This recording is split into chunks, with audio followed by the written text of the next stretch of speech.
Magandang araw mga bata! Kumusta kayo? Kumain na ba kayo? Mabuti. Ngayon ay naanayahan ko ang lahat sa pagtayo para sa panalangin. Sa ngalan ng Ama, ng Anak, ng Diyos Espiritu Santo. Amen.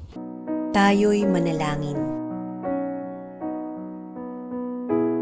Aming Diyos na makapangyarihan sa lahat, salamat po sa araw na ito.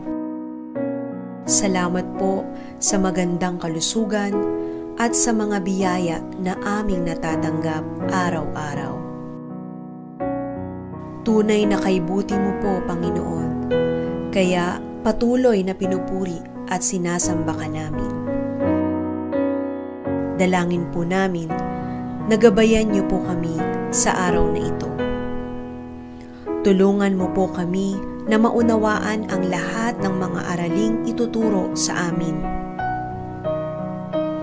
Bigyan niyo po kami ng talino, pagmamahal at kalakasan sa aming pag-aaral.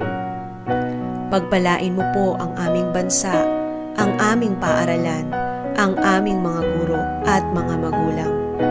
Salamat po sa pangalan ng aming Panginoong Hesukristo. Amen.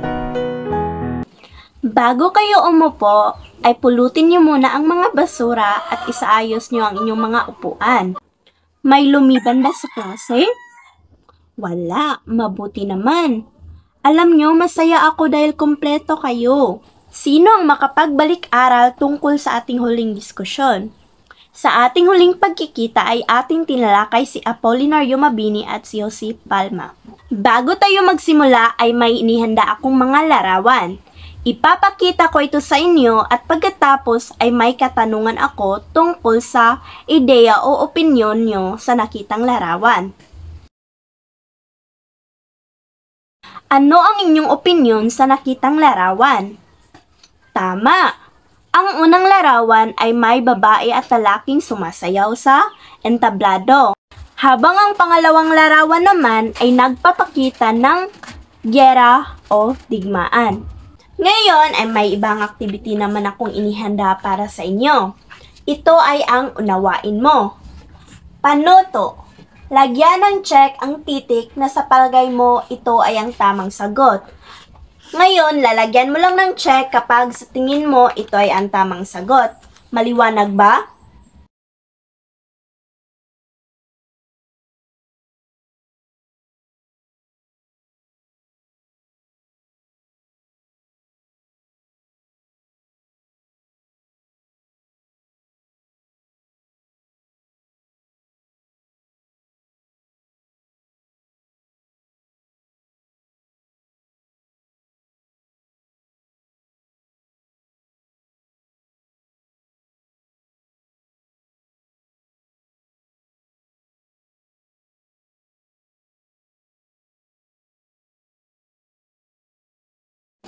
Ngayon ay titingnan naman natin kung ang sagot ng inyong kaklase ay tama ba. Una, ito ay isang tulang pandamdamin. Ito ay nagpapahayag ng isang tao sa kanyang kapwa. Ito ay ang haiku, tama. Pangalawa, ito ay dulang walang tiyak na script. Ito ay ang stage show, tama. Pangatlo, ito ay may sukat at tugma.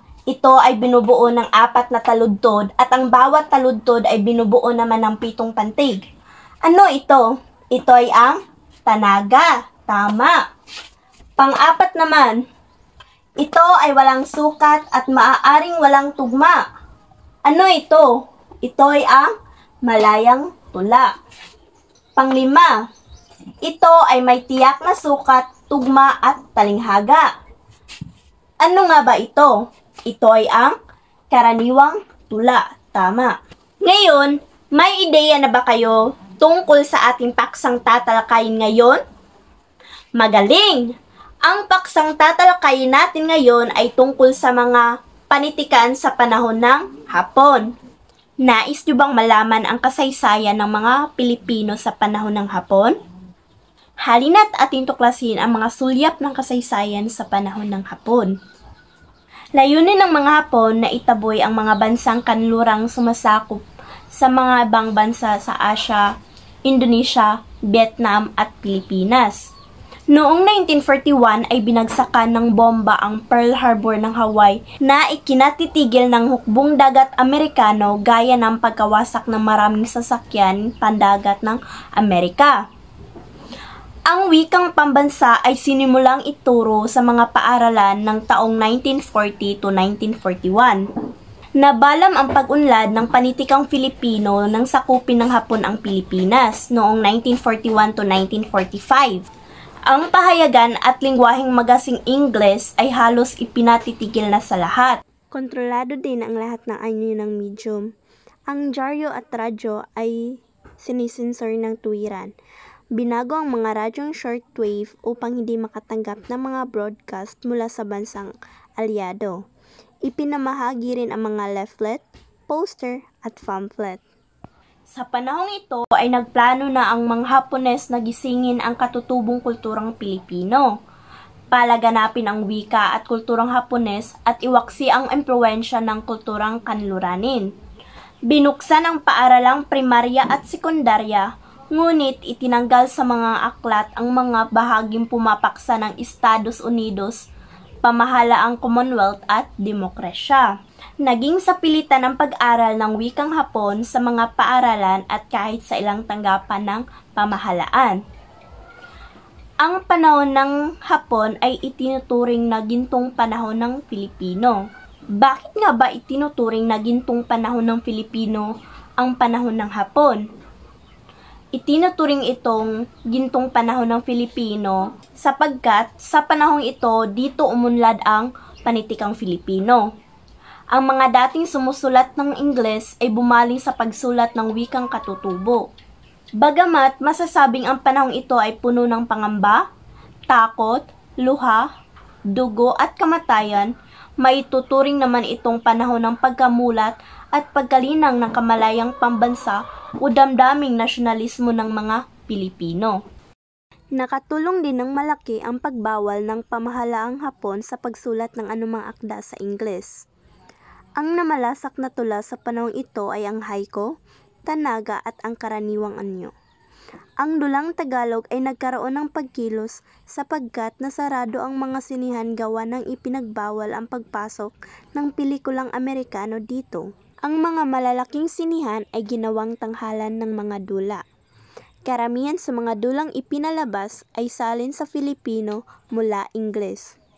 Ang maikling kwento, dula, tula, nobela at sanaysay na nalathala noong panahon ng Hapon ay karaniwang may damdamin at makabayan. Ang tula sa panahon ng Hapon. Ang tula ay isa sa mga anyo ng panitikan na nakatanggap ng higit na pagbabago o impluwensya sa panahon ng Hapon. Mga katangian ng tula. Maikli, tulang may malayang taludturan, walang sukat na sinusunod at kadalasang walang tugma. Mga paksa ng tula, tungkol sa bayan, pagkamakabayan, pag-ibig, kalikasan, buhay lalawigan, relihiyon at sining. Mga uri ng tula sa panahon ng Hapon. Una, haiku. Ang haiku ay isang tulang binubuo ng 17 pantig na nahahati sa 3 taludtod. Ang unang taludtod ay binubuo ng 5 pantig.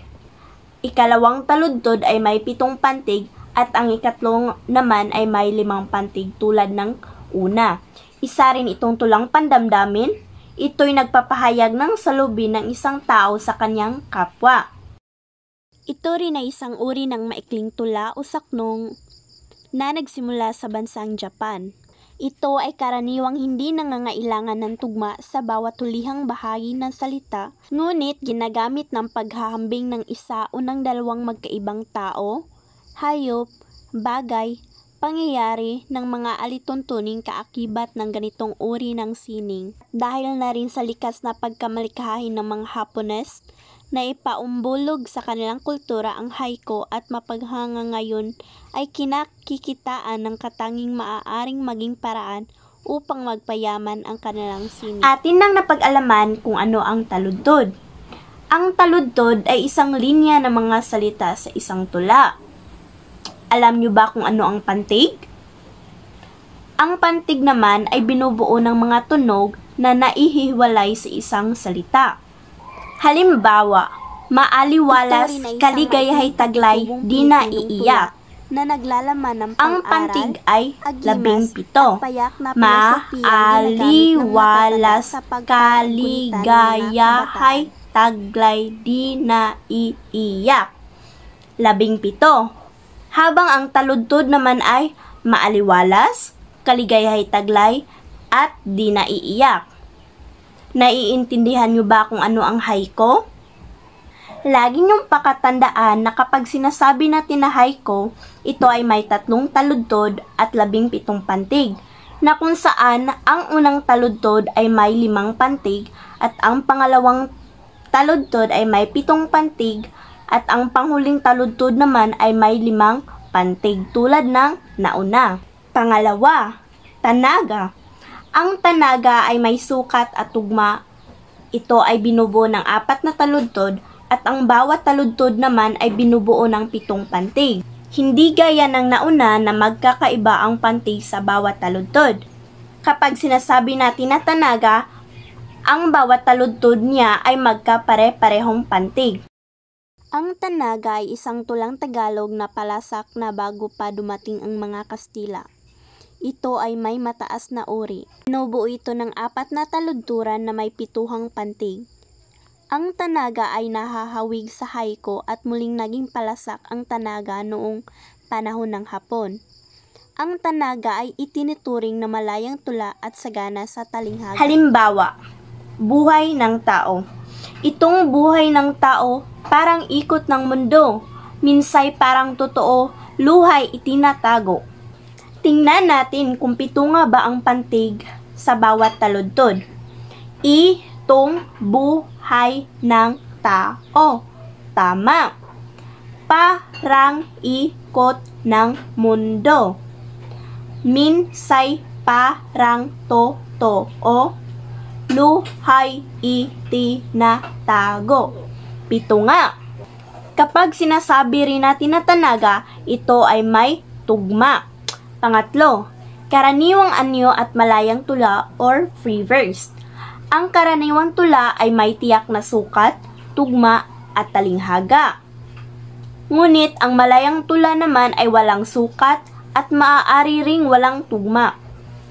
Ngayong napag-alaman nyo na ang tula sa panahon ng Hapon ay dumako naman tayo sa maikling kwento. Ang maikling kwento sa panahon ng Hapon. Sa lahat ng mga uri ng akdang pampanitikan sa panahon ng Hapon, pinakamaunlad ang maikling kwento. Sa panahon ding ito, nalathala ang isang akta ng katipunan ng mahuhusay na kwento. Ang 25 pinakamabuting katang Pilipino ng 1943. Ang mga sumusunod ang nagkamit ng gantimpala noong 1943. Unang gantimpala, Lupang Tinubuan ni Narciso G. Reyes. Ikalawang gantimpala, Uhaw ang Tigang na Lupa ni Liwayway A. Arceo. Ikatlong gantimpala, Luneta, Nayon at Dagat-Dagatan ni Melchor Vicente Madali. Ang dula sa panahon ng Hapon. Ang pagbabawal sa pagpapalabas ng mga pelikulang Ingles ay nakabuti upang muling pumailan lang ang katanyagan ng dulang Tagalog. Muling sumigla ang mga stage shows, zarzuela at muro-muro maging ang duplo. Ang stage show ay isang dulang walang tiyak na script. Karaniwan itong pinaghalong iyakan at katatawanan. So kapag sinasabi natin na stage show, ito ay ang dulang walang script. Dito, ang mga artista na ang magbibigay buhay sa pagtatanghal. Sila na rin ang bahala kung ano ang kanilang sasabihin. Ang mga dulang itinayo sa panahong ito na pinagtanghalan ng mga tanyag na pelikula at artista ay ang Avenue Life, Manila Grand Opera, Metropolitan Theater at iba pa. Bukod sa mga dulang pantanghalan, kinagigiliwan din ng mga tao ang pakikinig sa mga dulang panradyo bilang libangan o pampalipas oras. Mga manunulat, Julian C. Balsameda, Jose Ma Hernandez, Jose Villa Panganiban, at Jose M. Hernandez, Clodoaldo del Mundo at Mateo Cruz Cornelio, Alfredo Pacifico Lopez at Francisco Rodrigo. Ang dulang sa pula sa puti ay kinagigiliwan ng mga manonood noong panahon ng Hapon dahil sa tema nitong may kaugnayan sa bisyong pagsasabong na pamilyar sa buhay ng mga Pilipino. Ang nobela sa panahon ng Hapon. Ang ilan sa mga nobelang nabanggit ay kapira-pirasong inilathala sa liwayway na ginamitan ng napakaliit na titik o tipo. Isang malinaw na tanda ng paghahangad ng habaan ang mailalagay sa bawat labas na magasin. Ang nobela ni Jose Esperanza Cruz na pinamagatang Tatlong Maria ay isa sa mga ilang nobelang na isapelikula noong panahon ng Hapon. Ang panguli naman sa mga panitikan sa panahon ng Hapon ay ang sanaysay. Ang sanaysay ay pinagtangkaang paunlarin noong panahon ng Hapon. Sa panahong ito, nagsimula ang malaking pagbabago sa pamamaraan ng mga manunulat. Dahil sa laban ng mga Hapon sa Amerika, ang wikang Tagalog ay kanilang ipinagamit bilang wikang opisyal sa bansa. Nakilala bilang mananaysay sa panahong ito sina Maria Luna, Lina Flor, at Maria Mababanglad. Maraming manunulat sa wikang Ingles ang nawalan tuloy ng pagkakataong sumulat sa wikang ito, kaya't sinubukan nilang sumulat sa Filipino. Ngayong napag-alaman niyo na at naunawaan niyo na ang mga panitikan sa panahon ng Hapon, ay may kakaunting katanungan ako.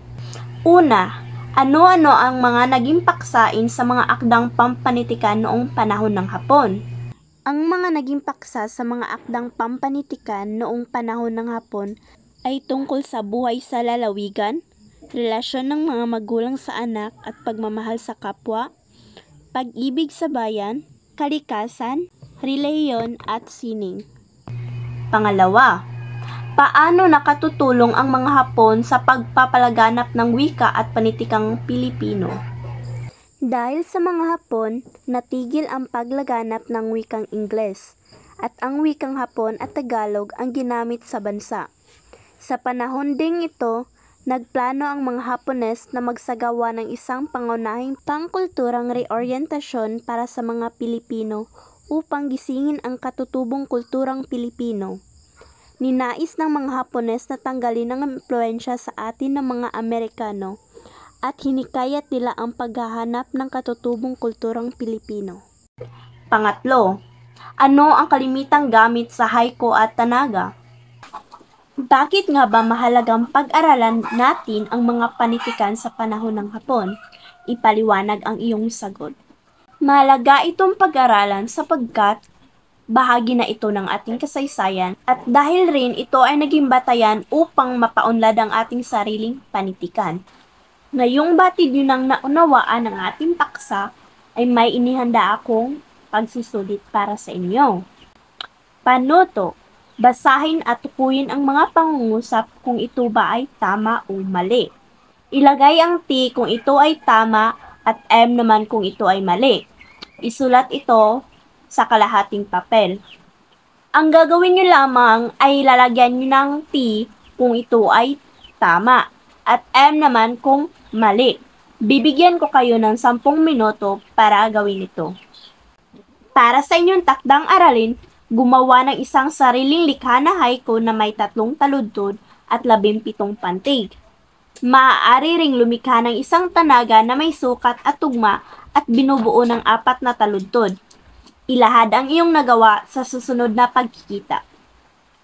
Yun lamang po at maraming salamat. Paalam!